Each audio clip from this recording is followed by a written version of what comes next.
go somewhere else. So there has to be an investment in housing all across the region. What they've done in St Ives and other places in challenging the whole question of second home ownership and the ghost-like appearance of villages dominated by second homes has to be addressed with secure housing for the entire community. That is best done by public investment in it.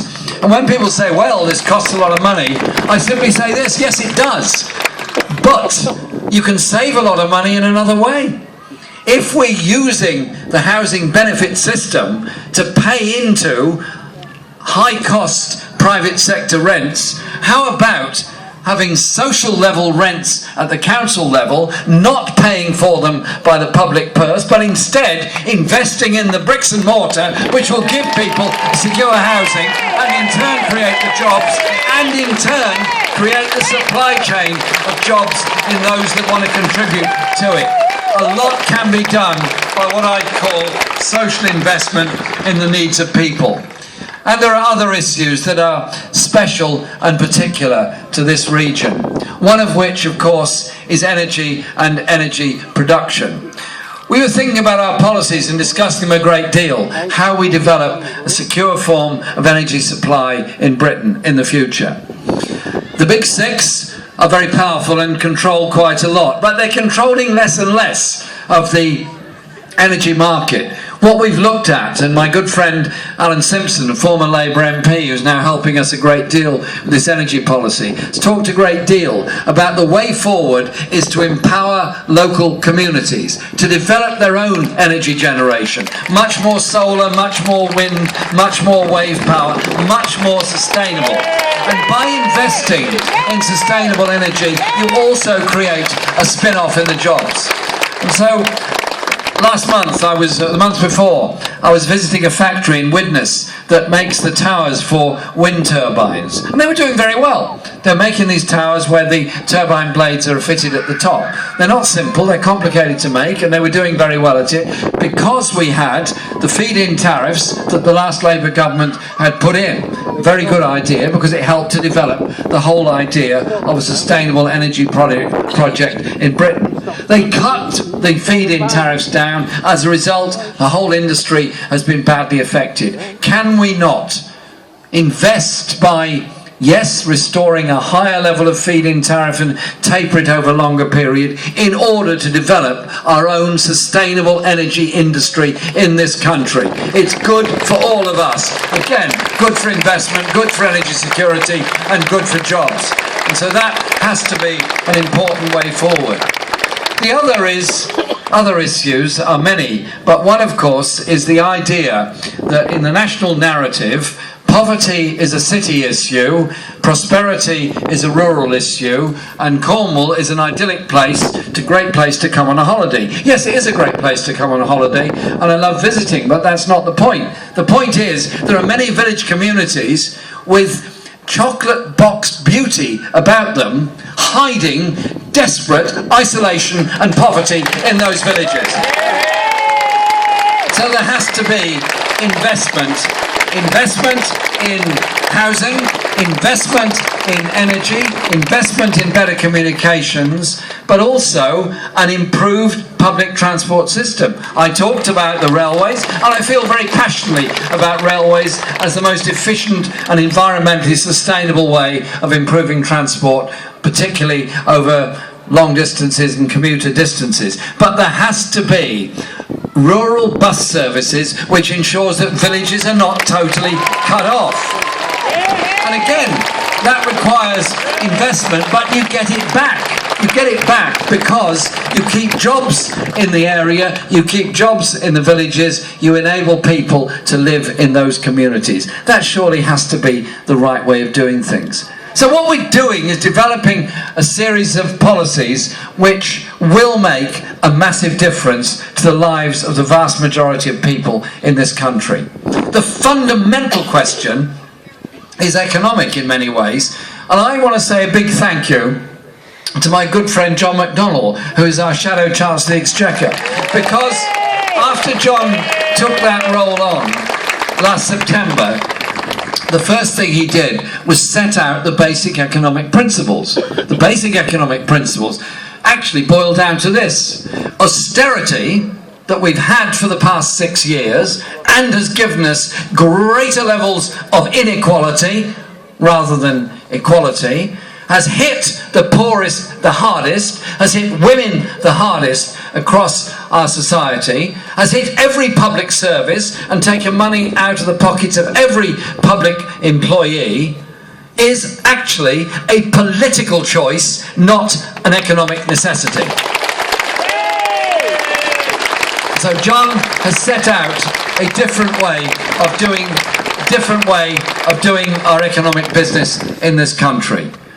And the strange thing is, a year later, there are many people who throw many criticisms at many of us, and I take no problem with any of that. People can throw anything they like. It doesn't matter, because I'm not going to throw anything back other than what I believe to be good sense, because good sense is more powerful than abuse. But you can hardly find anybody now who doesn't agree with John McDonnell about investment in the economy. So when we put together our 10 points of how we want to approach our politics in Britain, I won't go through them all in too much detail, because that would take too long and the sun would set and we'd still be here. But essentially, it goes something like this.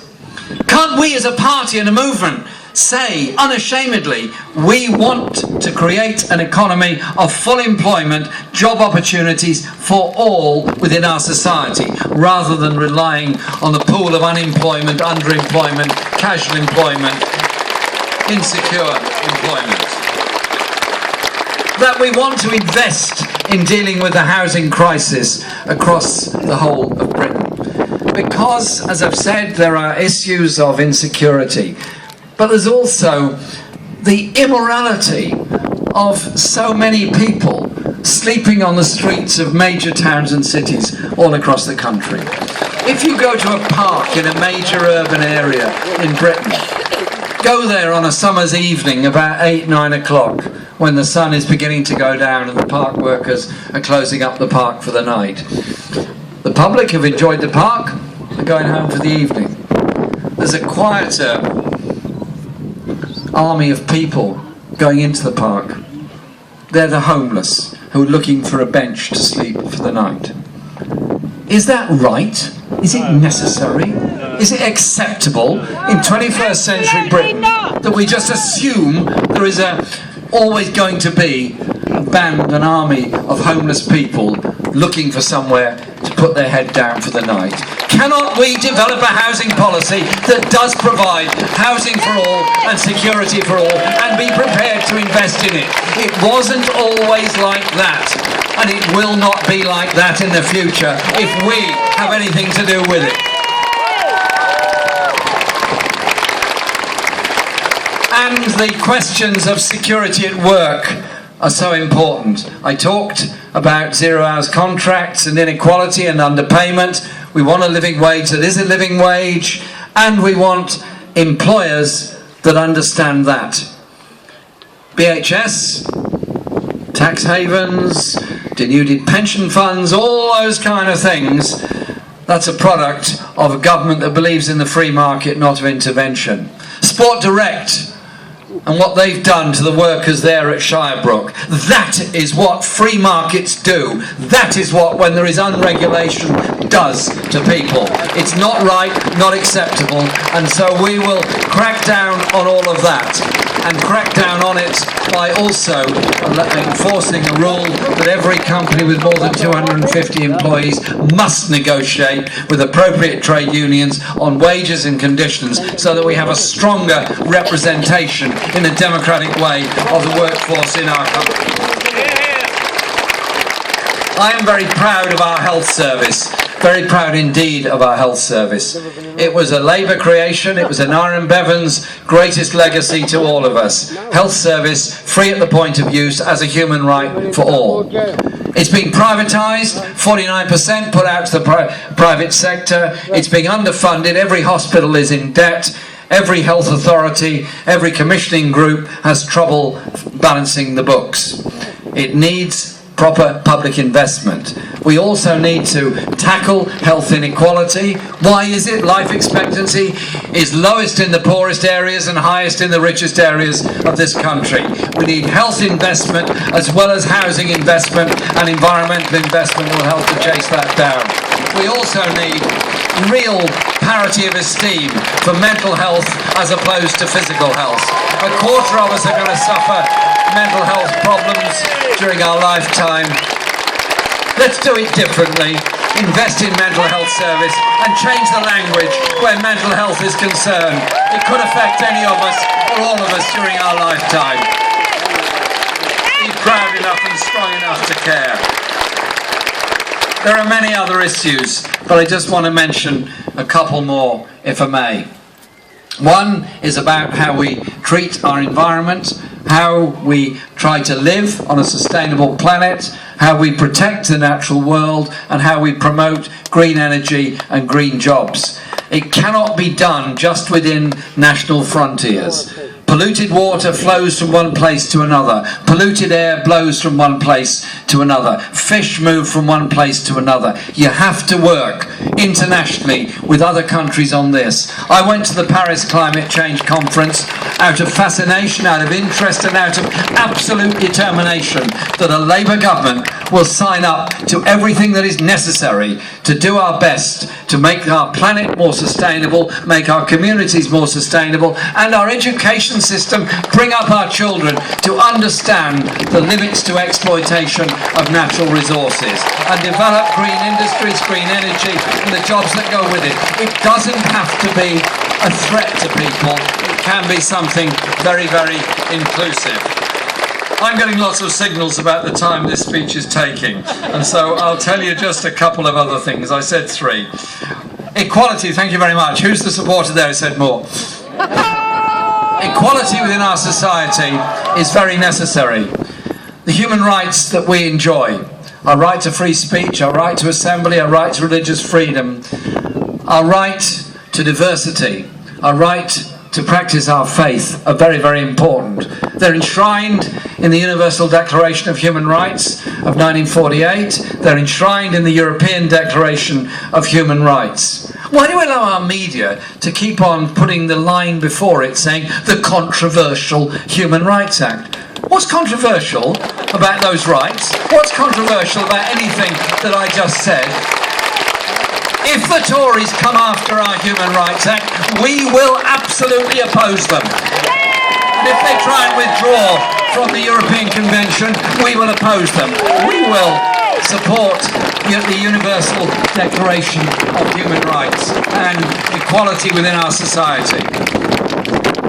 Equality in the treatment of people, equality to end the gender pay gap, equality to end any form of race discrimination, institutional or otherwise, within our society, any form of discrimination on the basis of age, and of course any form of discrimination on the basis of disability, which this government has systematically cut benefits. And whilst we did defeat them when they tried to take away personal independence payments, we've got to look again at the way in which they're doing these capability to work assessments and the appalling effect that has on individuals.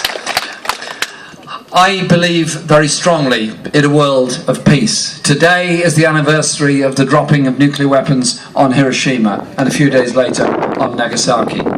People died as a result of that. The cancers went on for decades and decades, and indeed nuclear test veterans from the Pacific are still suffering, Pacific Islanders are still suffering, people in Russia, people in the United States are still suffering from it.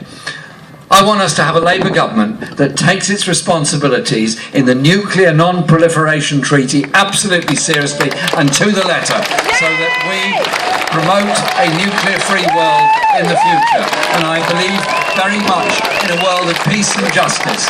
And having opposed the Iraq War and warning of the consequences of it, we have to be at the forefront in our foreign policy and our trade policies of promoting human rights, environmental sustainability and justice, and recognise the refugee crisis facing this world at the present time is the worst there's ever been in recorded history.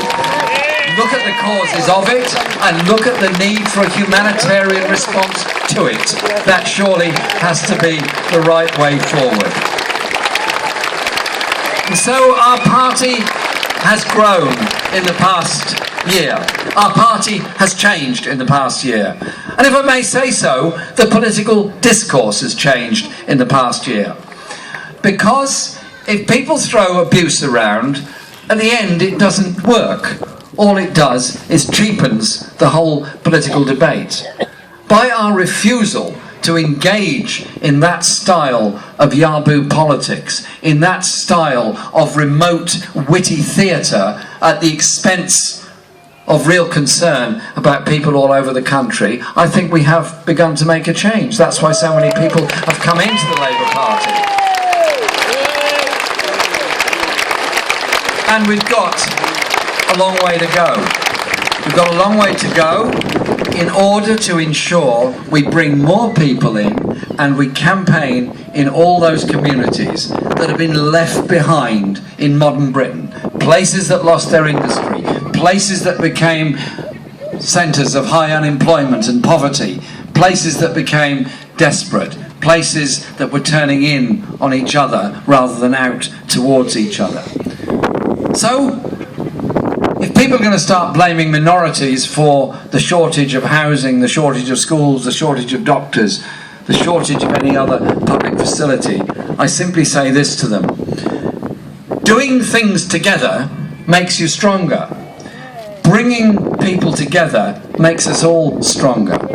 When we do things together, we build an NHS, we build those council housings, we build those schools, we redevelop the community of education, we develop the community of everything else. That surely is what makes us much more powerful as a community and as a party.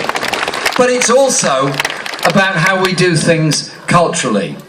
Because in every one of us there is imagination, in every child there is hope, there is painting, there is drawing, there is poetry, there is music.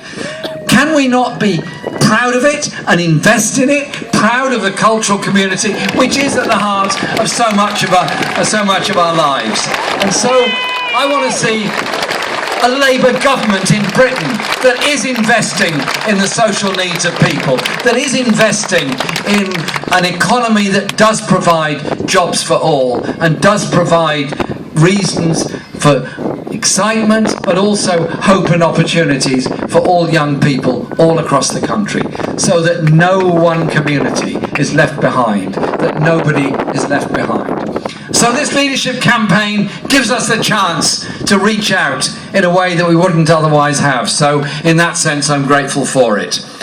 We've got a long way to go and a lot more rallies and meetings and events that we're going to do together. But this is a preparation for when we're going to have to do it all again to ensure that we win a general election for every part of the United Kingdom.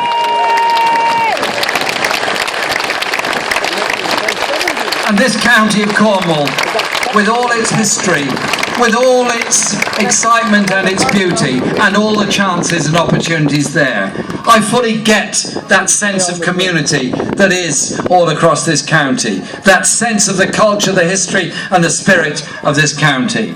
That is why we're not just going to be here a couple of times in this campaign. I want to see the Labour Party fully engaged, because we've got the biggest growth in membership by proportion of almost any region in the country in the southwest. And I'm proud of that and grateful for all those that have joined.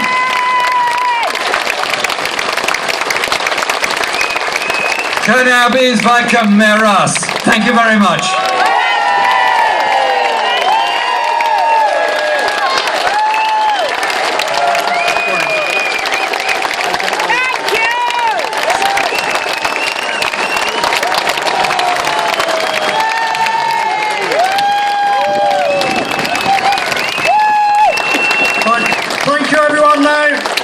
Jeremy's given us a fantastic speech, a lot of inspirational stuff there. So let's show him how the Cornish can do a bit of singing in return. So I want you all to be singing Trelawney. Who's up for it? Give me a yes, come on. Right, on three, and I'm going to turn off this mic because you don't want to hear me sing. Right, so on three, 1, 2, 3.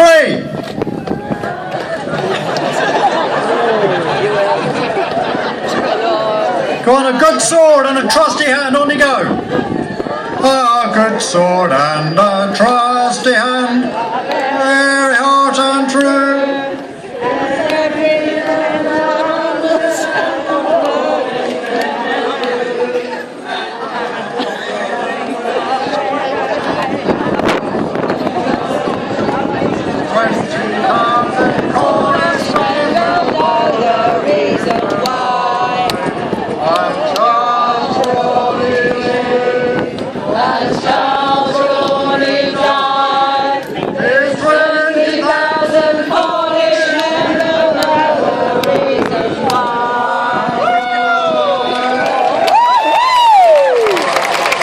Thank you, and let's make it 20,000 members of the Labour Party in Cornwall. Let's go.